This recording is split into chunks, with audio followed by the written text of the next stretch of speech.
Malinaw na ang Bangsamoro Autonomous Region in Muslim Mindanao kinisukwahi sa pagtuo sa uban nga ang rehiyon ang ngayang kahadlukan og dili ikaw ngayang mo travel labi na kong gabi. Sumala ni Lieutenant Colonel Romel Valencia, ang commander sa Civil Military Operations sa 6th Infantry Division sa Armed Forces of the Philippines nga nakabase sa awang Maguindanao. Luwas na og safety na alang sa mga travelers ang ilang area of responsibility. The bar officials will be able to attract investors. Oo nga. Are we saying that everyone is safe traveling the Maguindanao area at night?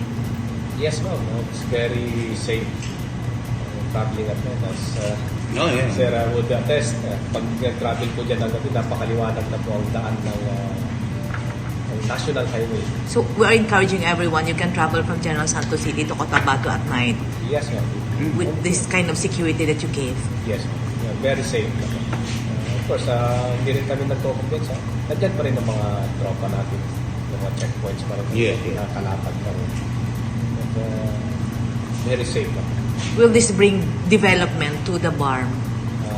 That has been the reasons why hindi po nag-develop yung farm because of security challenges.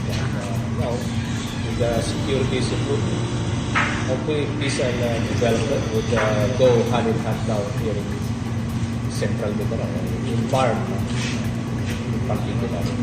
Sumala ni Colonel Valencia, dili sama kaniadto nga mahadlok ang mga mobiyahe sa BARM area. Paingon sa nagkadaang probinsya o munisipyo sa BARM, luwas na nga agian og safety na usab ang katawhan. Kini tungod sa paningkamot og panaghiusa sa gobyerno sa BARM og sa Armed Forces of the Philippines og sa Philippine National Police. Apan dunay mga hisgutanan nga ngayang ayuson, labi na kung ang kaso mulang bigit sa away sa pamilya o rido. Well, the remaining challenge na lang po is yung sinasabi ko yung horizontal conflict, freedom. Yeah. Because that's our family feud.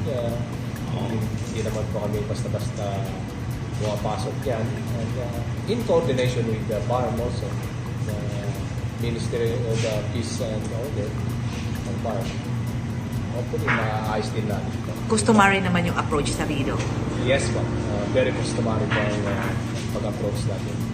Kung magpadayon ang kahapsay, kahusay ug kalinaw ug pagrespetuhay sa tanang sektor sa Autonomous Region in Muslim Mindanao, makita nato nga sa pipila ka katuigan nga maabot kini na ang usa ka pinakamalambon nga rehiyon sa tibuok Pilipinas.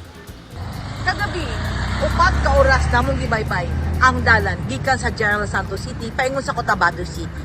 Among nasinati nga bisan sa kanitnit sa pipila ka dalan, safety ang among pag-travel ug among nabati nga dunay kalinaw dinhi sa Bangsamoro Autonomous Region in Muslim Mindanao.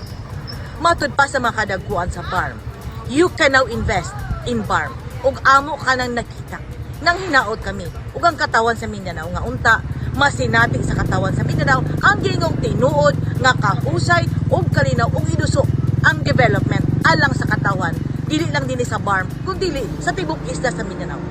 Gikan ini sa awang Maguindanao. Edit Kaduayan News 10 Philippines. Stay safe!